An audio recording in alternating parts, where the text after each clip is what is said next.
Mari kita bahas soal berikut. SEA Games adalah ajang olahraga 2 tahunan yang mempertemukan negara-negara Asia Tenggara dalam berbagai cabang, dari atletik hingga e-sport. Setiap kali pesta olahraga itu digelar, sorotan publik biasanya tertuju pada atlet-atlet unggulan dan target medali. Tetapi keberhasilan sebuah kontingen tidak hanya ditentukan oleh bintang lapangan. Ada kerja panjang di baliknya. Pelatih menyiapkan strategi, tim medis menjaga kondisi, dan ofisial memastikan administrasi berjalan rapi. Di tengah tekanan kompetisi, para atlet sering belajar menyeimbangkan ambisi pribadi dengan kepentingan tim. Mereka harus tetap fokus meski jadwal padat, dukungan penonton berubah-ubah, dan ekspektasi terus naik. Karena itu, SEA Games bukan sekadar soal menang atau kalah, melainkan juga tentang disiplin, kerjasama, serta kemampuan menghadapi situasi yang tidak selalu ideal. Pertanyaannya, manakah pasangan yang tepat? Kata pertama adalah konjungsi, kata kedua adalah imbuhan. Nah, sobat semua, jika terdapat soal seperti ini, maka kita tidak perlu membaca soal.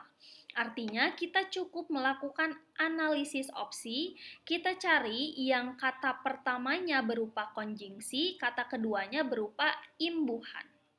Nah, berarti kita akan menganalisis dari opsi yang A ya. Untuk opsi A, di sini tetapi dan juga dan. Nah, di sini ini itu salah ya. Karena tetapi dan ini keduanya merupakan konjungsi. Artinya tidak ada imbuhan di dalam opsi yang A. Untuk yang B, meski dan juga nya. Nah, ini juga salah ya, karena nya di sini bukan imbuhan pembentuk kata ya.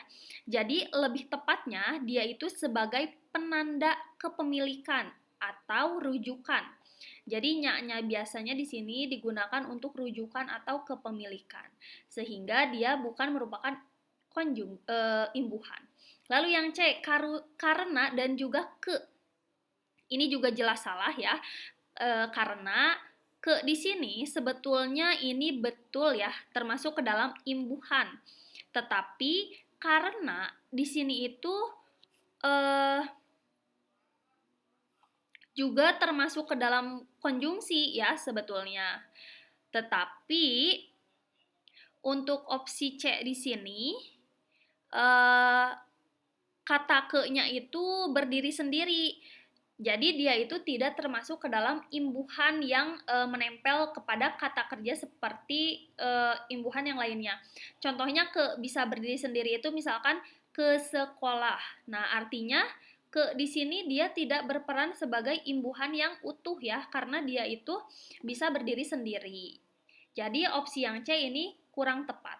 Lalu yang D, melainkan dan juga Nah, pada opsi D di sini, ini lebih jelas dan tidak ambigu ya, karena fungsi ber di sini memang lazim sering dipahami sebagai imbuhan ya. Jadi, opsi yang D adalah opsi yang paling tepat. Lalu yang E, dan juga dan di sini itu merupakan suatu konjungsi, tapi di sini di-nya itu bisa digunakan sebagai preposisi, bukan imbuhan. Jadi jawaban yang tepat pada soal kali ini adalah opsi yang D. Cari konjungsi yang memang dia itu benar sebagai konjungsi dan cari imbuhan yang dia itu memang benar imbuhan yang tidak berdiri sendiri.